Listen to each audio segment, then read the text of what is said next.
इसलिए मैंने आपसे पहले ही कहा था कि मैं इस बात को मानने को तैयार नहीं हूं कि आजादी के 50 साल पूरे हो गए। मैं बराबर यही कह रहा हूं कि गुलामी के जो 500 साल शुरू हुए हैं वो ही कंटिन्यू हो रहे हैं, आजादी आई नहीं। और क्यों? उसके गंभीर कारण हैं और उन गंभीर कारणों को मैं आपसे शेयर करना चाहता हूं। जब इस देश को आजादी मिल रही थी, इस देश के साथ बहुत बड़ा धोखा हुआ है और इस देश के साथ बहुत बड़ी गद्दारी हुई। जो बेसिक सवाल हमको उठाने चाहिए थे, मेरे पुरखों ने शायद नहीं उठाए। और क्यों नहीं उठाए, उसके बारे में हमको विश्लेषण कर लेना चाहिए। जो लोग इस देश की सत्ता की तरफ लपलपाती जीभ लेकर खड़े हुए थे, वो लोग कौन थे? पंडित जवाहरलाल नेहरू। कौन थे पंडित जवाहरलाल? हिंदुस्तान का सबसे अय्याश व्यक्ति, जिसको इस देश का पहला प्रधानमंत्री बनने का गौरव मिला। वो मेरे लिए दुर्भाग्य था। और वो आदमी इस हद तक अय्याश था कि एक औरत दो और उससे जो चाहो करवा लो। लॉर्ड माउंटबेटन ने अपनी बीवी का इस्तेमाल पंडित नेहरू के लिए किया। और ये बात अब एक ओपन सीक्रेट है। 10 किताबें आपको मिल जाएंगी, जिनको आप पढ़ें तो आपको पता चल जाएगा कि पंडित नेहरू किस किस्म का व्यक्ति था। और पंडित नेहरू के बारे में ब्रिटिश पार्लियामेंट में जब डिबेट चलता था, तो वो डिबेट क्या होता था उसको समझिए। एक बार एक विलियम विल्बरफोर्स नाम का एमपी था, उसने पंडित नेहरू के बारे में स्टेटमेंट किया अपने पार्लियामेंट में, इंग्लैंड पार्लियामेंट। उसने कहा कि पंडित नेहरू शरीर से दिखने में हिंदुस्तानी है, लेकिन दिमाग से 100% खरा अंग्रेज है, इसलिए इसके हाथ में सत्ता दो, बिल्कुल सुरक्षित है। और उसने वो भी माना। ऐसे आदमी के हाथ में सत्ता दी गई और वो सत्ता देने का नाटक चला। और उस आदमी के हाथ में सत्ता देने के लिए ट्रांसफर ऑफ पावर के बहुत सारे एग्रीमेंट हुए। उनमें 2-3 एग्रीमेंट महत्वपूर्ण है जो समझने चाहिए। हिंदुस्तान में 1947 तक अंग्रेजों की 127 कंपनियां काम कर रही थी। लॉर्ड माउंटबेटन को चिंता यह थी कि अगर हिंदुस्तानी आजाद होने के बाद सारी अंग्रेजी कंपनियों को हिंदुस्तान से भगा देंगे तो ये जो लूट हो रही है, ये जो संपत्ति मिल रही है, ये जो पैसा आ रहा है, ये बंद हो जाएगा। तो पंडित नेहरू के साथ लॉर्ड माउंटबेटन की चर्चा हुई और पंडित नेहरू ने कहा कि आप चिंता मत करिए, हम अंग्रेजों की एक कंपनी को भगाएंगे, ईस्ट इंडिया कंपनी, बाकी 126 कंपनियों को हिंदुस्तान में रख लेंगे। ईस्ट इंडिया कंपनी को भगाना इसलिए जरूरी है क्योंकि सारे देश में ईस्ट इंडिया कंपनी के खिलाफ माहौल बना हुआ, इसलिए सिर्फ ईस्ट इंडिया कंपनी को विदा कर दो, बाकी जो अंग्रेजी कंपनियां हैं उनको इसी देश में हम रख लेंगे। और उनमें से 1-2 नाम मैं आपको गिना दूं जिनको पंडित नेहरू ने जाने नहीं दिया। ब्रुक बॉन्ड इंडिया लिमिटेड, ये अंग्रेजों की कंपनी, आज की नहीं, सन 1890 की। लिप्टन इंडिया लिमिटेड, ये अंग्रेजों की कंपनी, आज की नहीं है, सन 1892 की, आज से 100 साल 150 साल पहले की कंपनी। और ऐसी 126 कंपनियों को पंडित नेहरू ने बाकायदा ट्रांसफर ऑफ पावर के एग्रीमेंट करके अंग्रेजों की कंपनियों को रखा। तो आजादी का मतलब क्या था? ईस्ट इंडिया कंपनी को भगा देंगे और बाकी अंग्रेजी कंपनियां जो इस देश को लूट रही हैं उसको नहीं भगाएंगे। और इतना ही नहीं, उसके बाद दूसरी बात जो हुई वो उससे भी ज्यादा खतरनाक मैं मानता हूं। 1946 में इंग्लैंड की पार्लियामेंट में इंडियाज इंडिपेंडेंस एक्ट पारित हुआ, आजादी का कानून, भारत की आजादी का कानून। और मेरे जैसे नौजवान से अगर पूछा जाए तो हिंदुस्तान को ब्रिटेन के पार्लियामेंट से कानून पारित करने के बाद आजादी दी गई है, हमने आजादी ली नहीं। क्योंकि यह तो मैं बहुत बेचारगी की स्थिति मानता हूं कि कोई हमको कानून पारित करके आजाद करे। और पार्लियामेंट के नियम होते हैं, अगर मान लीजिए आज पार्लियामेंट ने एक कानून पारित किया और उस कानून के पारित होने के बाद हमको आजाद किया, कल को अगर वो पार्लियामेंट उस कानून को वापस ले ले तो हमारी आजादी का होगा क्या? इसलिए यह सबसे गंभीर सवाल था कि 1946 में इंग्लैंड का पार्लियामेंट अगर इंडियाज इंडिपेंडेंस एक्ट पारित करता है और उस एक्ट को पारित करने के आधार पर इस देश में कुछ लोगों का चुनाव होता है जिनकी संविधान सभा बनाई जाती है और उस संविधान सभा के आधार पर कॉन्स्टिट्यूशन का निर्माण होता है। और कॉन्स्टिट्यूशन भी क्या बना? 1935 में अंग्रेजों ने गवर्नमेंट ऑफ इंडिया रूल पारित किया इस देश पर शासन करने के। और 1935 का जो गवर्नमेंट ऑफ इंडिया रूल था वो हिंदुस्तान को उन्होंने अगले 1000 साल तक गुलाम बनाए रखने के लिए पारित किया। उस गवर्नमेंट ऑफ इंडिया रूल को आजादी के बाद हिंदुस्तान के संविधान का आधार बनाया गया। ये बहुत ही दुर्भाग्यपूर्ण था। दुनिया में कोई भी देश जब आजाद होता है तो पुरानी व्यवस्थाओं को बनाकर नहीं रखता, उठा के फेंक देता, फ्रांस भी अंग्रेजों का गुलाम रहा और फ्रांस ने 1790 में जब वहां क्रांति हुई और फ्रांस की आजादी आई तो फ्रांस ने अंग्रेजों का बनाया हुआ संविधान, फ्रांसीसी लोगों ने अंग्रेजों के बनाए हुए कानून सब उठा के फेंक दिए, तब फ्रांस आजाद हुआ। अमेरिका भी गुलाम रहा है यूरोप के लोगों का, और जब अमेरिका में आजादी आई, अमेरिका अपने सिविल वॉर से बाहर निकला और अमेरिका जब आजाद हुआ तो अमेरिका की आजादी के बाद भी वहां के लोगों ने अंग्रेजों के बनाए हुई जितनी व्यवस्था और कानून थे सब उठा के फेंके। तो मैंने मेरे देश के पुरखों से यह पूछने का सवाल है मेरा, और यह मेरा हक बनता है कि जिस 1935 के गवर्नमेंट ऑफ इंडिया रूल को अंग्रेजों ने इस देश पर शासन करने के लिए बनाया था, उसको हिंदुस्तान के लोगों ने फेंका क्यों नहीं उठा के, क्यों उसको हिंदुस्तान के संविधान का आधार बनाया? और जो संविधान अंग्रेजों के बनाए हुए कानून के आधार पर खड़ा हुआ है, वो संविधान इस देश का भला कर नहीं सकता, उस बात से मैं कन्विंस हूं। और आप देख लीजिए, 1935 का गवर्नमेंट ऑफ इंडिया रूल मैंने निकलवाया और 1935 के गवर्नमेंट ऑफ इंडिया रूल को एक बाजू में रखा और हिंदुस्तान के संविधान को दूसरे बाजू में रखा। फर्स्ट एक्ट के 95 जो आर्टिकल्स हैं, अनुच्छेद हैं, उनकी भाषा जैसी की तैसी है, कॉमा फुल स्टॉप भी नहीं बदला गया उसमें। माने जो कुछ अंग्रेजों ने तय कर दिया था उसी को आजाद हिंदुस्तान के अय्याश प्रधानमंत्री ने हिंदुस्तान का संविधान मान लिया। ये आजादी कैसी आजादी?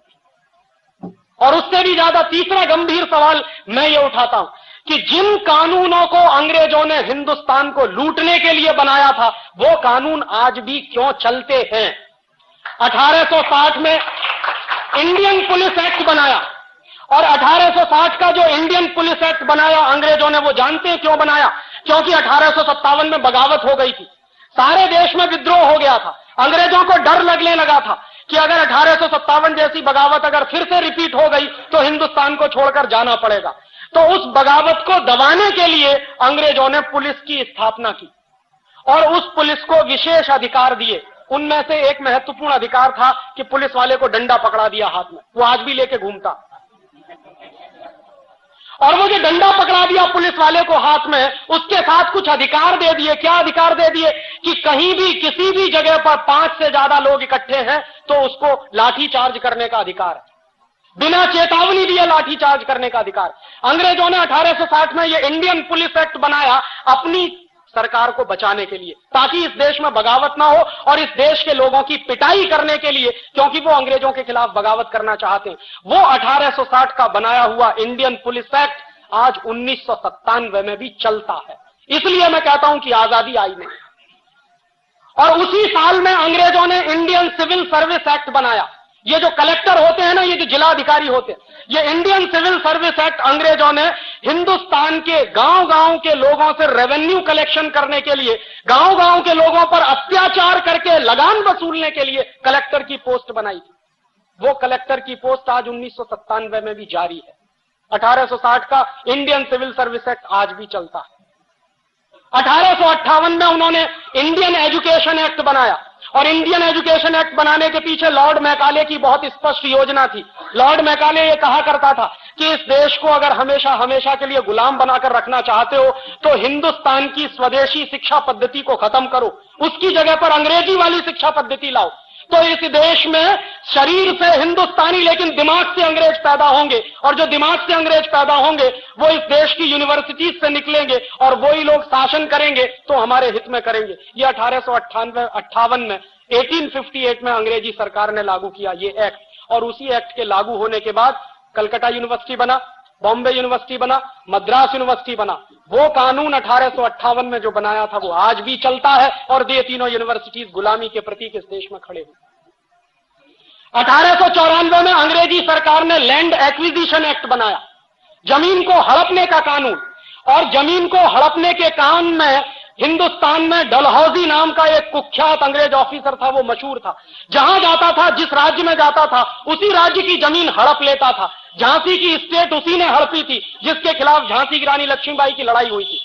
और झांसी की रानी लक्ष्मीबाई ने अंग्रेजों के खिलाफ जो लड़ाई लड़ी अपने स्टेट को बचाने के लिए, उस झांसी की रानी लक्ष्मीबाई को मरवाने का काम जानते हैं किन लोगों ने किया? ये खानदिया सिंधिया खानदान। और ये सिंधिया खानदान वही है जिसके सपूत माधवराव सिंधिया आज भी हीरे की अंगूठी लेके हिंदुस्तान के मंत्री बनकर बैठते हैं। ये वही लोग हैं जिन्होंने झांसी की रानी की हत्या करवाई थी अंग्रेजों के साथ साजिश कर। वो लोग आज भी इस देश को रूल करते हैं। वो गंदा खून जिसने अंग्रेजों की मदद से इस देश को बर्बाद करने में कसर नहीं छोड़ी, वही खून आज भी इस देश में मंत्री बनकर बैठता। उनकी अम्मा एक पार्टी में है और वो दूसरी पार्टी में, और उनका बस चले तो बेटा बेटियों को तीसरी पार्टी में भर्ती कर दे, क्योंकि जिंदगी भर अय्याशी का जो नशा चढ़ गया है वो उतरता नहीं है। राजे महाराजे अब एक दूसरे किस्म के पैदा हो गए। पहले पुराने जमाने के राजे महाराजे और होते थे, अब ये नए राजे महाराजे पैदा हो गए। तो अंग्रेजों द्वारा बनाए गए वो सारे कानून जो इस देश में चलते हैं, अंग्रेजों का बनाया हुआ संविधान का आधार जो इस देश में चलता है, और सबसे बड़ी बात 1946 का इंडिया इंडिपेंडेंस एक्ट जिसके आधार पर हमको आजादी मिली। इसलिए मैं कहता हूं कि इस देश में आजादी आई नहीं, बहुत बड़ा झूठ और बहुत बड़ा फरेब आपके साथ हुआ। और एक आखिरी बात इस आजादी के बारे में और कह दूं, जब लॉर्ड माउंटबेटन इस देश को आजाद करने की बात कर रहा था तो इस देश के बहुत सारे ज्योतिषी थे, पुराने दस्तावेज मैंने बहुत इकट्ठे किए, और उनको जब मैं देख रहा था तो 1945 से इस देश में बहुत सारे ज्योतिषियों ने भविष्यवाणी करना शुरू किया, और सारे ज्योतिषियों ने भविष्यवाणी करना शुरू किया, और सारे ज्योतिषी इस बात पर सहमत थे कि 15 अगस्त 1947 की रात को आजादी ना ली जाए, वो दिन अच्छा नहीं है। उनके अपने कुछ कैलकुलेशंस होंगे, ज्योतिष का शास्त्र है, ज्योतिष का विज्ञान है इस देश में, और बहुत विकसित विज्ञान है, मैं मानता हूं उसको। और इस देश के उस जमाने के सारे बड़े ज्योतिष शास्त्री कह रहे थे कि 15 अगस्त 1947 की रात को आजादी मत लीजिए। पंडित नेहरू से मना किया था, सरदार पटेल से मना किया था, लेकिन ये सत्ता के मोह में इतने अंधे थे कि जो कुछ अंग्रेज कह रहे हैं वही मानो। और उस जमाने में एक फ्रांसीसी लेखक था, उसका नाम था डोमिनिक लापियरे। उसने लॉर्ड माउंटबेटन से एक इंटरव्यू लिया। डोमिनिक लापियरे ने कई किताबें लिखी, उसमें एक किताब है फ्रीडम एट मिडनाइट, और ऐसी ही उसकी एक दूसरी किताब है the division of India and Lord Mountbatten. उसकी इस दूसरी किताब में उसने लॉर्ड माउंटबेटन से जो इंटरव्यू लिया है वो छापा, और वो मैंने जब पढ़ा तो मेरा खून खौल गया। डोमिनिक लापियरे ने सवाल किया लॉर्ड माउंटबेटन से कि आप हिंदुस्तान को 15 अगस्त 1947 की रात के 12 बजे आजाद क्यों करना चाहते हो? ये काम तो दिन में करने के, आजादी लेने और देने के काम तो दिन में होते हैं, रात के 12 बजे तो दुनिया में सबसे ज्यादा कुकर्म होते हैं, आप ये क्यों करना चाहते हो? तो लॉर्ड माउंटबेटन का जवाब जानते हैं क्या था?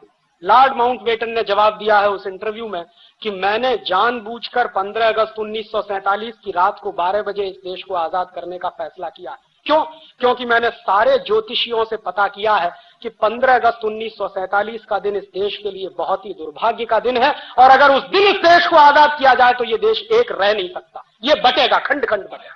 देश को आजाद किया जाए तो ये देश एक रह नहीं सकता, ये बटेगा, खंड खंड बटेगा। तो इसलिए मैंने इस देश को 15 अगस्त 1947 की रात को ही 12 बजे आजाद करने का फैसला किया है, क्योंकि सारे बड़े ज्योतिषी ये कह रहे हैं कि ये देश खंड खंड टूटेगा, एक नहीं रहेगा अगर इस दिन इस देश को आजादी मिले। एक बात, और दूसरी बात उससे भी ज्यादा महत्वपूर्ण उसने कही, उसने कहा कि 15 अगस्त 1945 अंग्रेजों के लिए विश्व विजय का दिवस है। क्यों? क्योंकि 15 अगस्त 1945 को जापान की आर्मी ने अंग्रेजों के सामने सरेंडर किया था। क्यों किया था? जापान के ऊपर 2 एटम बम गिराए थे 6 अगस्त और 9 अगस्त को, हिरोशिमा और नागासाकी। उसके बाद जापान ने सरेंडर कर दिया था सेकेंड वर्ल्ड वॉर में, और वो सरेंडर जो हुआ था वो इंग्लैंड की आर्मी के सामने हुआ था। तो लॉर्ड माउंटबेटन ने कहा कि 15 अगस्त 1945 को जापान के सैनिकों ने हमारे सामने सरेंडर किया है, वो हमारा विश्व विजय का दिवस है, इसलिए हम 15 अगस्त 1947 को ही आजाद करेंगे। और इस बात को पंडित नेहरू जानते थे, सरदार पटेल भी जानते थे, बहुत लोग जानते थे कि 15 अगस्त 1947 की रात को 12 बजे आजादी लेना इस देश के ज्योतिष शास्त्र के सारे कानूनों के खिलाफ है। और बहुत सारे ज्योतिषियों ने यह भविष्यवाणी कर दी थी कि आप आजादी लेोगे और 1-2 साल के बाद यह देश टूट जाएगा, और वो टूटा, पाकिस्तान अलग हुआ, वही हुआ।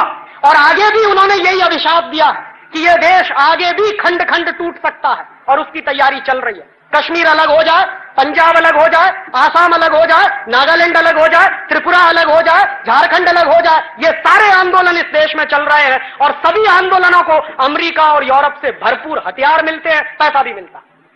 और मैं जानता हूं ऐसे लोगों को जो इस देश में करोड़ों करोड़ों रुपए का फॉरेन फंड आता है, करोड़ों करोड़ों रुपए की AK-47 राइफल आती है वाया पाकिस्तान या वाया चीन के बॉर्डर से, ये तिब्बत के इलाके में हमारे देश में घुसाई जाती है और उन्हीं हथियारों से लेकर इसी देश के कुछ नौजवान जिनको बरगलाया गया है वो इस देश को खंड खंड बांटने का आंदोलन कर रहे हैं। आपको मालूम है नागालैंड हिंदुस्तान से अलग होना चाहता। आप नागालैंड में जाइए, वो इस देश का पहला ऐसा प्रदेश है जिसने घोषित किया है कि हमारी राज्य भाषा अंग्रेजी है। भारत के संविधान में कहीं नहीं, ये नागालैंड में चलता है। और नागालैंड में मैं गया पिछले साल, तो पिछले साल जब मैं दीमापुर जा रहा था, कोहिमा से दीमापुर, तो रास्ते में मुझको रोक दिया और रोकने के बाद पुलिस वाले ने कहा कि आपके पास वीजा है। तो मेरे अंदर से पहले कपकपी सी छूटी, मैंने कहा वीजा मांग रहे हो? मेरे ही अपने देश के एक गांव में जाने के लिए वीजा? के हाँ, आपको वो सारे परिपत्र चाहिए, नहीं तो हम आपको जाने नहीं देंगे। तो बॉर्डर पे दूसरा आदमी खड़ा था, उसने कहा कि आप हिंदुस्तान से आया। मैंने कहा आप हिंदुस्तान का नहीं है? कि हम हिंदुस्तान का नहीं है, हम हिंदुस्तान से अलग होना मांगता। ये बात नागालैंड में घुसी हुई है और आप नागालैंड जाइए, आपको अंदाजा नहीं लगेगा कि क्रिश्चियन मिशनरीज ने कितने बड़े लेवल पे पैसा बांट बांट कर वहां के लोगों का धर्म परिवर्तन करा के, सिर्फ धर्म ही परिवर्तन नहीं कराया, उनको हिंदुस्तान से अलग करना है, यहां तक मानसिकता बना दी। और कल को आपको यह आश्चर्य नहीं होना चाहिए कि अलग नागालैंड की मांग करने वाले कुछ लोग वहां खड़े हो जाएंगे। तो हिंदुस्तान के ऐसे दसियों प्रदेश हैं जिनको अलग अलग हिंदुस्तान से बांटना है और इसकी पूरी प्लानिंग अमेरिका में CIA के लोग बैठकर बनाते हैं, क्योंकि बिल क्लिंटन इस बात को कह चुके हैं, उनके पहले रोनाल्ड रीगन भी कह चुके थे कि हिंदुस्तान और चीन हमारी हिट लिस्ट में नंबर 1 है। सोवियत संघ को तो हमने तोड़ दिया जैसे तोड़ना था, अब तोड़ने के लिए 2 ही देश हमारे सामने हैं, या तो चीन है या भारतवर्ष। तो भारतवर्ष को तोड़ना है, उसके तरीके वो जानते हैं, चीन को कैसे तोड़ना है उसके तरीके वो इस्तेमाल करने की कोशिश कर रहे हैं। ये अभिशाप आज का नहीं है, ये 1947 का। इसलिए मैं कहता हूं आजादी झूठी, इस आजादी का कोई मतलब नहीं।